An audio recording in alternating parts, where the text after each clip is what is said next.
आज आम्ही महापालिकेच्या आयुक्तांची भेट घेतलेली आहे आणि त्याच्या मागचं कारण असं आहे की तुम्हाला सगळ्यांना माहिती आहे की निवडणुकीची प्रक्रिया सुरू झालेली आहे आणि अनेक इच्छुक उमेदवारांना NOCs घेण्यासाठी विविध प्रभाग समितीमध्ये फिरावं लागतं. तो आम्ही त्यांना विनंती केलेली आहे की सर्वच प्रभाग समितीच्या NOCs एकाच जागी मिळाव्या, एक खिडकी योजनेची सुरुवात करावी. सो आज आम्ही त्यांना मागणी केली होती की एक खिडकी योजना ही सुरुवात ठाणे महानगरपालिकेत त्याची सुरुवात व्हावी.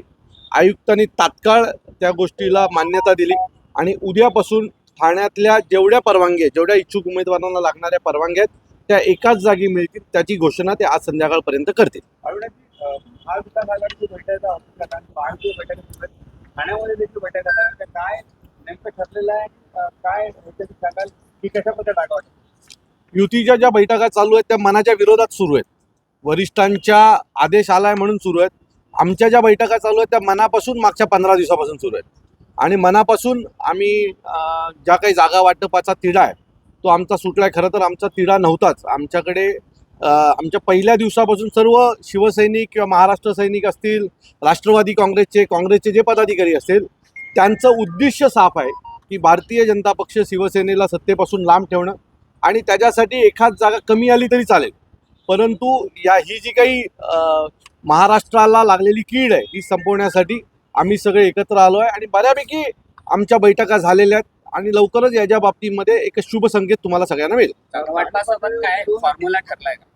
आमची जागा वाटपाची जी प्रक्रिया आहे ती बऱ्यापैकी संपलेली आहे आणि आमचा फॉर्म्युला जिथे जो जिंकू शकेल अशा ठिकाणी त्याला तिकीट देणं, जागा सोडणं हा आमचा उद्देश होता. सो बऱ्यापैकी ते सगळं झालेलं आहे. मागच्या महापालिकेचं गणित पकडता आलं नाही, परंतु लोकसभा विधानसभा याच्यात पडलेलं मतदान त्याच्यानुसार आम्ही तो फॉर्म्युला फिक्स केलेला आहे आणि त्याच्यावरनं आम्ही पुढे गेलेलो आहोत. महायुतीची घोषणा झालेली आहे, मात्र जागा वाटपावरनं भाजप आणि शिंदेच्या कार्यकर्त्यांमध्ये चांगली झुकलेली पाहायला मिळते. भाजपचे जे काही मी परत सांगतो की मागचे वर्षभर एकमेकांच्या उरावर हे लोक बसले आणि आज अचानक वरिष्ठांचा आदेश आला की एकत्र लढा. याने एवढी भरती करून ठेवली आहे ना की त्यांचं तुम्ही काय करणार आहात ना? तुम्ही एकेका प्रभागामध्ये 25-25 लोक पक्षप्रवेश घेतलेले आहेत. आता त्यांचं करणार काय? तुम्ही भाजी घालणार त्याची? आता त्यांची नाराजी देखील यांना ओढवायची आहे आणि मागील 8-9 वर्ष हे अनेक उमेदवार हे निवडणुकीची वाट पाहत होते, तयारीला लागले होते. मागचे 12-12 वर्ष लोक काम करतात.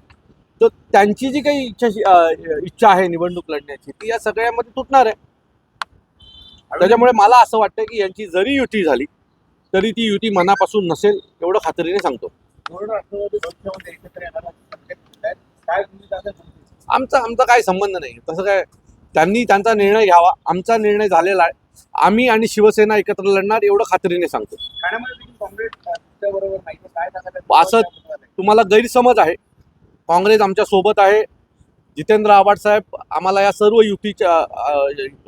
युतीच्या बाबतीमध्ये मार्गदर्शन करत आहेत. त्यामुळे हा गैरसमज आहे की आमच्यासोबत कोणी नाही. आम्ही सगळे एकत्र आहोत आणि तुम्हाला पुढच्या 4-5 दिवसात ते कळेल आम्ही कोण कोण एकत्र आहोत ते.